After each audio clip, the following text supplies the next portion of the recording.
Welcome back, everybody. This is the Northern Miner Podcast, and I'm your host, Matthew Keevil, and this is our episode for the week of, I believe it's around December 4th. I always get that wrong. But we are, once again, very fortunate. We are joined, not in studio, we are once again at a fine ale house by Mickey Fulp, the Mercenary Geologist. Thanks again for joining us, Mickey. Hey, always my pleasure, Matt. And we always seem to be after work in the bar. Hey, so. It's the best time to record anything, be it video, podcasts, or at the bar episodes that we do sometimes. And I was incorrect. Leslie is actually out of town this week, so she'll be back in studio with us next week. But we're lucky because we have Mickey to fill in sort of the gaps, and he's going to do his own Geology Corner this week. So we've got, don't fear not, the Geology Corner will continue. We have a fill-in geologist. So Mickey, having you here, one of the first things we wanted to tackle, we've talked a little bit about the macro, about how gold's been down recently, about how zinc's been up, about how met coal's surged. We talked a little bit about commodity prices, and one of the things on everybody's lips, obviously, is the Trump election, and how that sort of had an unexpected impact on commodities. And being a U.S. citizen, I thought it would be kind of interesting for you to kick off maybe with some news or views from south of the border on what's sort of going on. So markets don't like change. Yeah.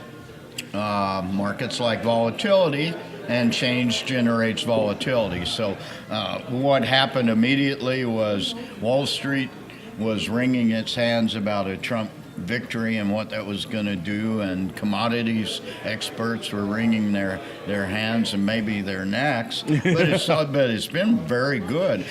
And think about it. I think there's some really strong reasons why.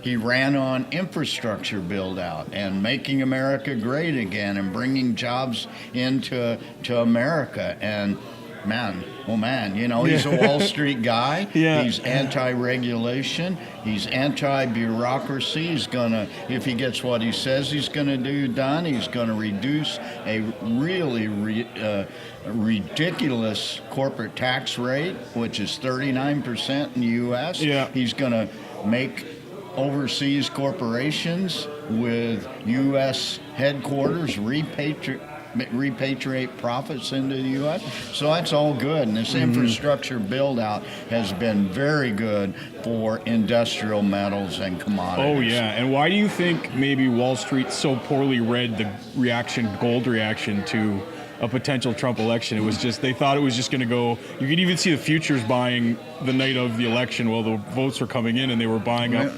Yeah, it was crazy. As the votes started coming in, it became obvious that Trump was going to win.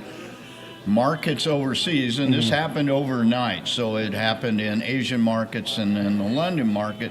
They went nuts. They drove the S&P and 500 futures down, and I don't remember those numbers, but I do remember the Dow was down 800 points overseas, before New York opened, and it finished the day plus 100 points. So that's 1,000-point change in something that's, let me do the math, 5%. 5% change. Yeah, that's wild. And that's wild, so they got it wrong, and the status quo was shaken up, and it took them about a half a day to get used to it, and they would go, look at this guy. Talk about, you could not elect somebody better for Wall Street, I think. Well, that's what, I think people came to that realization, right, was that there was sort of this concept that he was sort of a doomsday device almost. And then after it happened, I mean, people came to realize, and I think a lot of people have been saying it before the election, that there's no way he can be as doomsday or crazy as some people were making him out to be. And I think a lot of people found out after the fact he's maybe a bit more of a moderate candidate than they even would have thought. Right? Yeah, we don't really know what he is. No, we have no idea. We know he's a populist. We don't know exactly what he's going to do, but we know he's going to be pro-business. And it's time to get America to work again. So, I'll be honest with you. I didn't vote for the guy, but I didn't vote for Billary either. I'm spouting Billary for the big house. My way of saying Hillary for prison. I voted my conscience, and that was Gary Johnson, a libertarian candidate. But that's only because he had Trump had no chance to win in New Mexico. If it had been close, I would have voted for Trump. Fair enough. Because it was obvious that was going to be good for the mining business. The mining business, yeah. And I mean, have you heard, sort of down there working in the U.S. side, of sort of extractives or mining. Is there sort of people looking now like at maybe states that they thought were anti-mining friendly? Like, would there be a push on BLM kind of stuff where people think permitting might be? Oh yeah, I think there's going to, he's going to appoint 4,500 bureaucrats into high-level positions. Mm-hmm. So the people that are not civil servants, the guys that work their careers, but the upper-level appointees, that's all going to change. Yeah. So we look for regulations to be rolled back. We look for things such as the timelines for completions of permitting approvals to be expedited. Because America's going to be great again. Yeah, we're going to make America great got again. One of those big red hats. We're going to build highways and bridges and repair crumbling infrastructure. Well, the infrastructure is very necessary. We have that in Canada too. I think.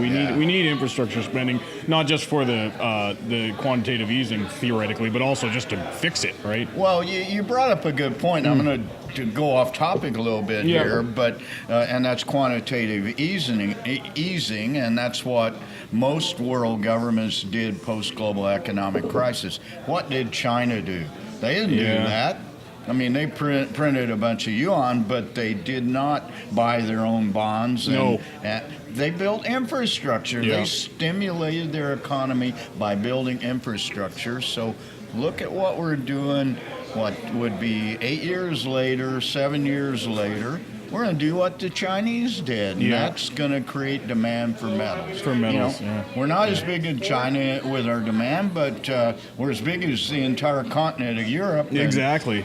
You got the population there for sure. And I mean, that's interesting because we were sort of at the onset talking about copper a little bit, and maybe there's a bunch of unexpected things that happened, I guess, in the last, let's say, 3 to 4 months. One was that gold plummeted after the Trump election. The second was that copper is now at about $2.60 a pound. I don't think anybody saw that sort of movement, that volatility on the upside for copper in the short term. I didn't. It happened very quickly. Very quickly. In a month. Yeah. So it's up 20% in the month of November. Yeah, exactly. And the third thing was, obviously, we won't touch on this as much, but met coal has also been up in the hundreds of percents over the past 6 months. And it's very interesting. I mean, we talked about how Trump might have an impact because he's talking about infrastructure. I've talked to some bank analysts, and they said this was started before he was even elected. And the U.S. could have maybe a 6% bump on global demand if he does what he says he's going to do based on the bank models. Mm-hmm. But interestingly, so, I mean, some people are saying it's Chinese futures traders or contracts, and some people are saying it's manipulation. What's your read on copper? All of the above. Yeah. Copper lagged behind all the other industrial metals. Zinc's up 75% this year, or 70 with a recent 8-cent pullback.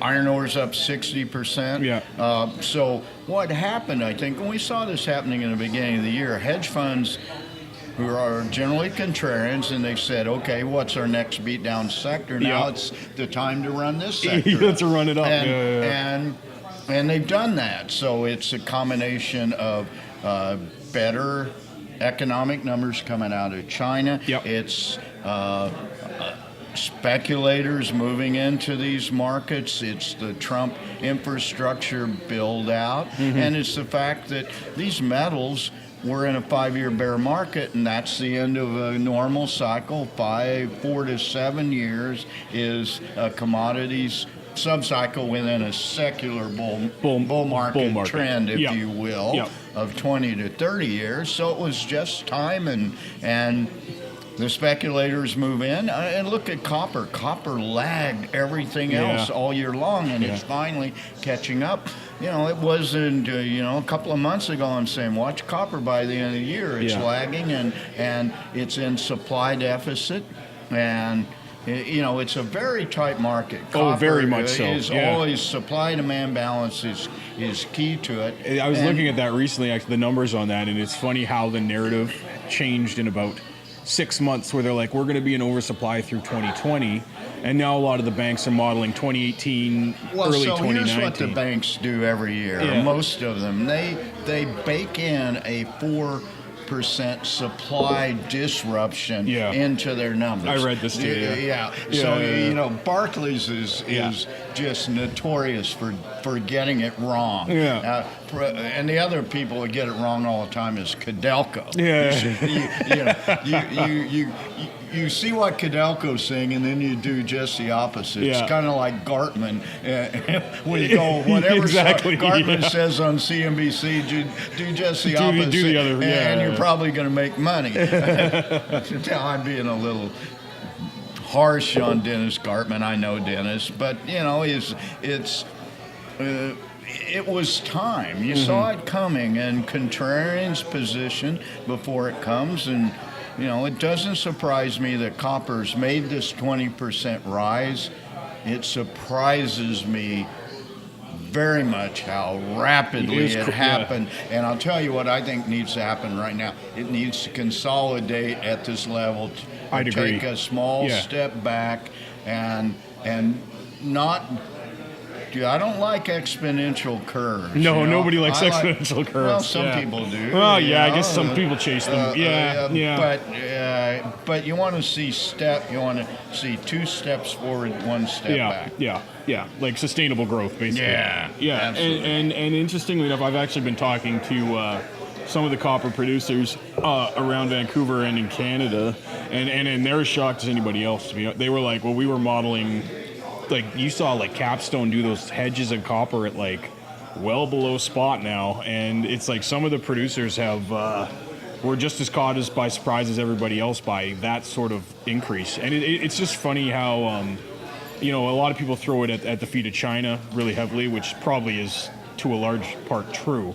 But it's quite funny to see. And the other interesting thing I read was that a lot of the bank's price decks now are around 260 to 270 for the next like 3 years. Like they're like flat. Like everything's just flat, which is what you said, which would be great, right? That's kind of what you want. I'm probably not looking that far off. I would be very happy with a $3 copper price if we're sitting here next year, perhaps higher. And I think it's got room to move.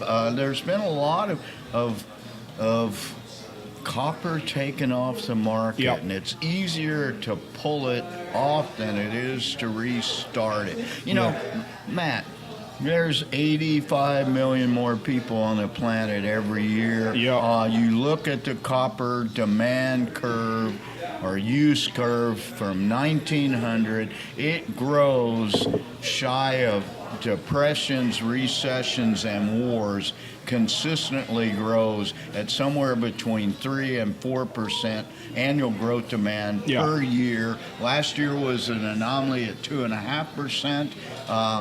And we just kind of got ahead of ourselves in the copper industry. But, 85 million more people, and 25% of that, 1 in 4 people on the face of this planet can't do what we're doing right now, sit under electric lights in the 4:30 p.m. dark of Vancouver. Well, and the interesting, sort of juxtaposed against your point on the population growth and demand is on the supply side. Interestingly, another thing I was reading, I think it was a report from CIBC or Scotia, was that this year supply growth was actually around 4% for copper, aggregately globally, and that's because there was a number of large projects doing expansions this year, and that including things like Sentinel and a bunch of different projects. Antamina, exactly. And that's now, those have all reached full run. So the Las Bambas, a lot of South American Constance. It's really a Peru story. Yeah, it is. Yeah, you're right. And what they were saying is that this has now hit full bore for all these projects, and there's not a lot behind those. And so they're projecting, let's say, a 1% growth on the supply side for 2017, which is basically nothing, right? So I could see why, from that point of view, banks and their models and the spreadsheets, that all of a sudden they're seeing these curves now, and they're like, oh wait, we might not be in deficit or oversupply through 2020. It might slide a bit, and we might be at 2018. So interesting enough, the other point that we should probably make is that all the calculations I've seen is there's a price at which companies will be incentivized to build new projects, and that's well over $3, right? Yeah, I would think so. Yeah. I haven't seen those. Yeah. lately, but yeah, when you really look at it, the all-in cost of producing copper, and I'm just going to throw out a number. For the longest time, it was $2.50 a pound, or let's say in the bull market years. But bear in mind, we had a $90 to $100 oil then too, and so energy and labor are your most important inputs into mining costs. Yeah. And so you had this energy pullback, so you're getting oil at $50 a barrel versus $100. So let's say that the all-in cost of producing a pound of copper worldwide is maybe $2.25 right now, and I'm just that's guessing. Probably generous, it probably is generous. Yeah. But that's average price. So that means a lot of production loses money, and that's pulled off the market, and that's not disruption, that's destruction. Yeah, exactly. And supply destruction requires a lot more time, energy, and financing capability to get it going. Yeah, again. it's heavy capex. Yeah. And the interesting thing is, we talked a little bit about it, but I mean, zinc is the other metal that we sort of earmarked because it's been sort of on an impressive run, but it's also because zinc's been such a non sequitur for almost a decade, and we've seen year after year these brokerage houses and who will remain unnamed, or banks who have called for a zinc run in January seemingly every year for the past 10 years. And finally, they broke that dollar, and we briefly hit the 130 a pound mark a couple weeks ago. I think we were down around, $1.20 you said? I think $1.22 it closed today. And I mean, but that's still impressive. $1.30. I went back when it hit $1.30 on whenever it did. I had an interview to do that day. Yeah. And I go, how long's it been? And I went back December of 2007. Yeah. So one thing we do at mercenarygeologist.com, we have a very long-lived database of commodity prices. So it doesn't take me very long to go pull to the up that spreadsheet figure and go, then that's when it was, December of 07. So I remember because my dad may have been involved in a zinc deal at that time that went very well. It was So I always remember that it was around 2006, 2007. So I think about 3 to 4 months ago, maybe 5 months ago, I can't remember, you said, what about zinc? Yeah. And I go, never been a zinc guy, I don't see myself. All right. I said I don't see myself becoming a zinc guy. Well, what'd I do?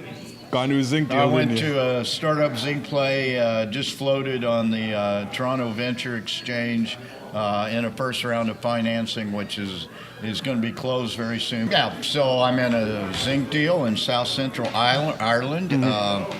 It's a big project in terms of number of hectares of land. A huge project. It's ex-Lundin mining project, of which they drilled extensively. Oh, wow. There is what we would call a historic resource that will be upgraded to a 43101 resource very soon. The company's called Mitchell Resources. Okay. It's some people I've been involved with in the past. It will have a name change to Hannon Metals. Hannon Metals. Yep. Very Irish. And Yeah. And it's got lots of potential. There's a bunch of zinc showings all over the place, but the real target horizon is a couple of 100 meters deep. And it's interesting to me. I'm learning all this stuff about Irish zinc deposits, and some of the best zinc deposits in the world, as you are aware, are in Ireland, and you can't find them. Except with seismic. And you almost have to use 3D seismic to find them. This is the interesting thing you told me, was that they actually sample the old rock fence, or the actual fences, right? Like the... that was how some gold deposits have been. That's interesting. And drill targets in gold deposits have been done. I don't know if they've done that on the zinc plays, because there's old zinc mines there that mined in an upper horizon that is essentially flat-lying rocks.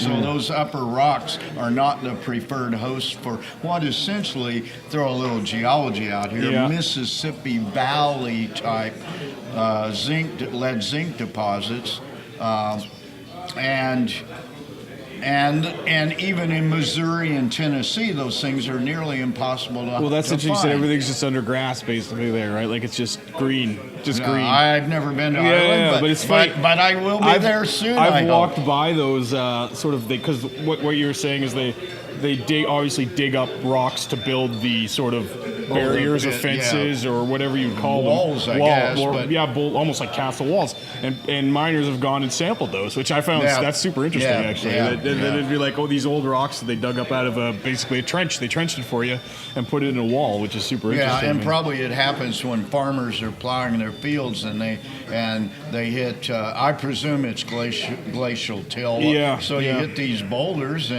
or maybe it's just lack of outcrop because it rains all the time there. Hit those boulders and use those to make your wall to form your property boundaries. That's fascinating. We were talking with the other company I noticed that is prospecting very heavily in Ireland is Altius. And they have but they're looking for copper. So it'll be interesting to watch Ireland because Dalradian has had some really significant success there.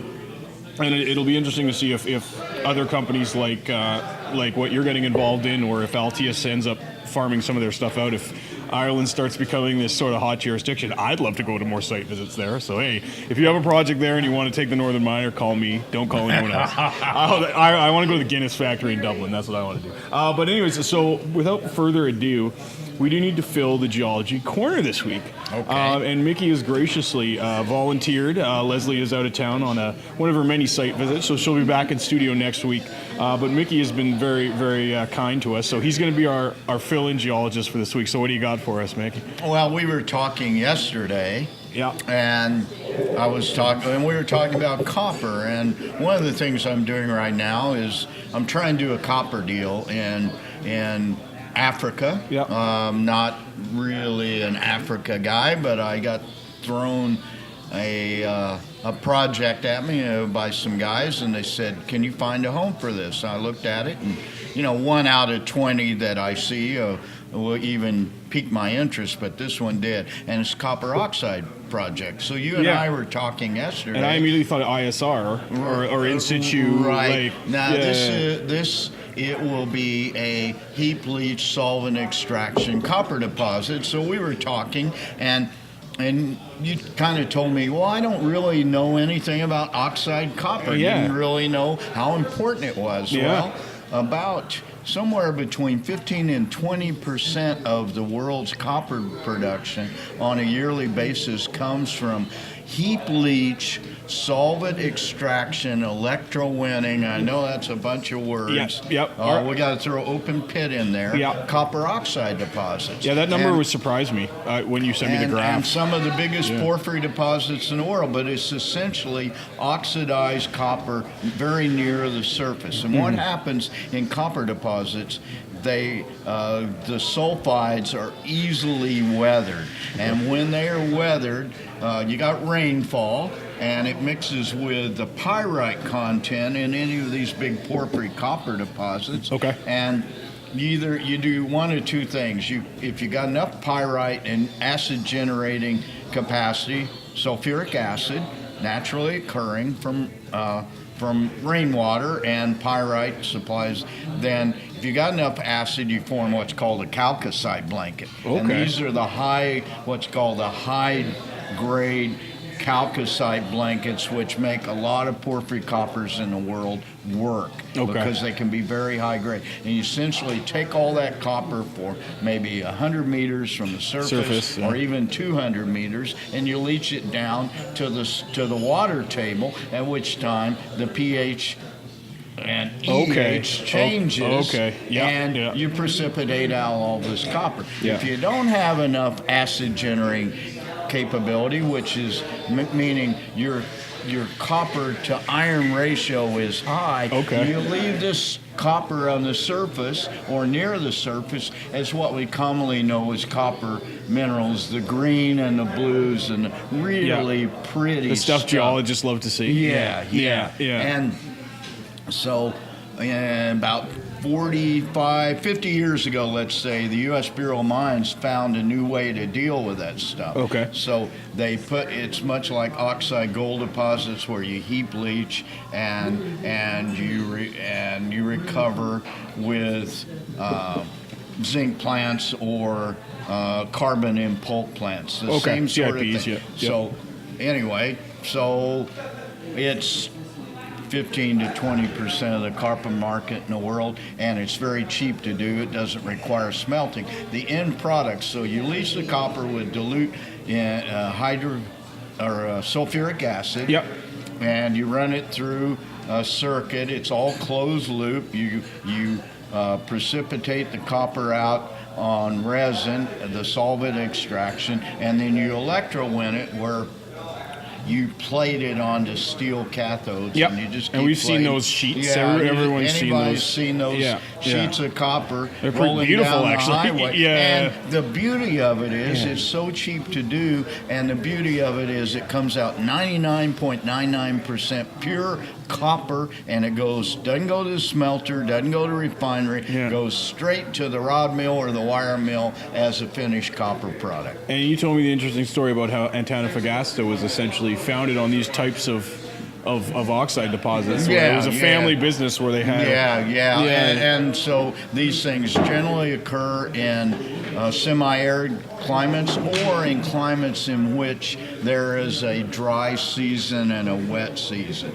So they don't really occur because the liquid would have to evaporate. So you basically you've got to have this process, a chemical reaction happening faster than erosion and I see. Yeah.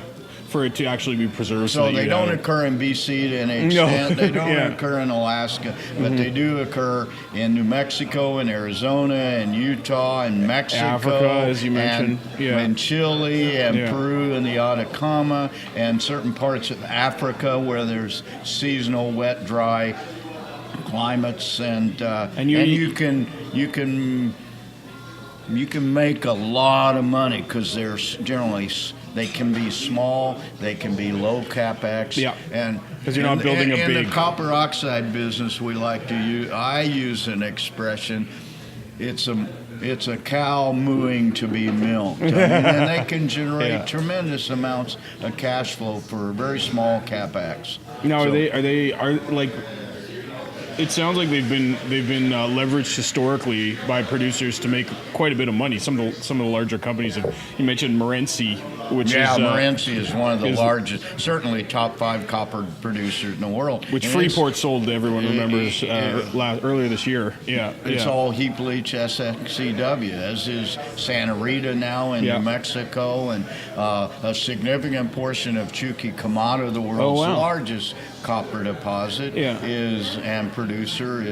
produces from copper oxide deposits with this technique. Now, the real breakthrough was in the mid-'60s with the U.S. Bureau of Mines, and that was the SXEW way because people have always recovered copper oxide, but the old tin can method, scrap iron in mines from mine waters, and you throw a bunch of tin cans and with essentially iron into a lake at the bottom of the mine or wherever that lake is.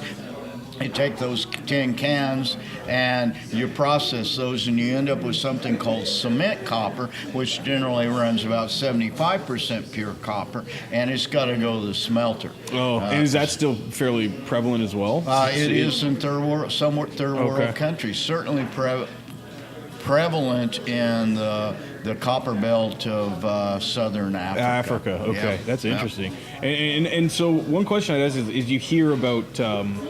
Well, I guess it's almost like a cap, right? Like you're talking about an oxidized cap, but you also hear these copper deposits where people are trying to leverage gold-rich caps. So that's a similar thing. So the copper is very mobile in the secondary environment, and it gets leached down, and what's left up on top is almost pure gold. Is the gold gossan. So and you leach all this stuff out, so the grade becomes higher because gold stays there, and all the other stuff leaches out. So you're increasing the grade by subtraction of other minerals, mainly iron and copper, and so then that will form the supergene chalcocite blanket before him. A good example of that would be in Eritrea right now with Nevsun and Sunridge. Yeah. So they start out with these gold-rich Gaussians with the eventual mining of massive sulfide copper-rich ores. It's interesting because that the Bisha thing in Eritrea that Nevsun has, the geological model on that has changed for like on a regular like is it VMS or is it no longer considered to be a VMS? They're not sure anymore. Yeah, it's kind of like what goes on in the DR in the Dominican. Is Pueblo Viejo? What is it? Yeah, what is it? Some people think it's a VMS. Yeah. The Gold Quest guys who have explored along that belt, and another company on that belt would be Precipitate Gold, which I'm in Dominican, in the DR, and so they are still operating on the VMS model there. I heard orogenic now, maybe that seems to be a catch-all though. If you don't know what it is, you just say it's orogenic. Yeah. But Jeff Wilson from Precipitate, I actually interviewed him recently. Well, I know Jeff well. So I was talking to him about that. I'm a happy shareholder with Precipitate Gold. Interesting belt, that one, the Toreo belt that they have down there. Yeah, and it's just an extension of Pueblo Viejo, and it goes all the way to Haiti. That's plate tectonic boundary essentially, and it goes all the way through Haiti. And if you get out on the extreme far northwest end of Haiti, there's big porphyry copper deposits out there. And the one thing, gold-rich copper. And Jeff was telling me, I think it's Newmont that has a lot of holdings on the Haitian side. They're not doing much with them, obviously, because Haiti is a socio-political minefield right now. But the Newmont holds a lot of those concessions on the other side. So that's interesting, a really interesting one. But I just wrote an article on Precipitate, so if you want to check out some more in-depth stuff, they're actually drilling right now. So check that out. It's on our website. And also, as always, I want to mention the Northern Miner Podcast is brought to you by the Yukon Mining Alliance. We would like to thank our sponsors once again. And the one thing I will mention during our brief Yukon discussion today is I wrote an editorial. There's been a new election in the Yukon. They now have a Liberal government. The Yukon Party is out. And interestingly, one of the things we observed, and Mickey and I were talking about this the other day, is that the Yukon Liberals use this change narrative again, which Donald Trump used successfully, Trudeau used successfully up here, and they're promising more conciliation with First Nations and the same sort of message that the federal Liberals are sort of have done in Canada. And it'll be very interesting to see Trudeau. There's massive protest plan in Vancouver tomorrow over the Kinder Morgan approval. Yes. And he's sort of 157 conditions for it to be built, though. So it'll be interesting to see how he sort of reconciles his everybody love me message with the fact a lot of people are pretty ticked off at him right now. Interesting to see. But pay attention because Sandy Silver and the Yukon Liberals will be interesting to see in the Yukon, which is always been a place where, well, we've heard some stories up there where permitting can get a little complicated. I mean, you could talk to anyone from Victoria Gold and stuff like that. It took them about 5 years to get water, so it'll be interesting to see if the Liberals can actually live up to the promise where they're going to maybe hopefully simplify permitting and find I don't want to use a better way forward. I hate that term, but find a way to do it more beneficial. Make the Yukon great again. Exactly. We can get some more hats. Well, what the interesting thing is that I read about is they're going to have an interesting balance, because Trump's going to be in Alaska now, and it'll be interesting to see what happens with things like Northern Dynasty and Pebble, and will it? And what happens on that side, and the Yukon's right there, and it'll be interesting to see what sort of impact a Trump presidency might have on Northern Canada. You don't think about it that often. You think about the southern border, but there's a northern border as well. And the oil business. And the oil business, The Keystone Pipeline, I think, will be good for both countries. Yeah, I think it'll be good to go. So, so this has been the Northern Miner Podcast, and we thank you again for listening. And we would, again, like to thank Mickey Fulp, the Mercenary Geologist, for joining us. Mickey, why don't you give them your details if they want to check out your newsletter or get in touch with you? mercenarygeologist.com. I post a free newsletter. To get my stock picks, you need to be a free email subscriber. There you go. So at least the price is right. This podcast, as all my interviews, will be at on our 24/7 streaming audio internet station, mercenarygeologist.fm, and we will tweet the link to this to 56,000 Twitter followers at Mercenary Geo. So please follow him at Mercenary Geo. I'm at Matthew Keevil on Twitter. This has been the Northern Miner Podcast. I'm Matthew Keevil with Mickey Fulp, and I'll talk to you next week.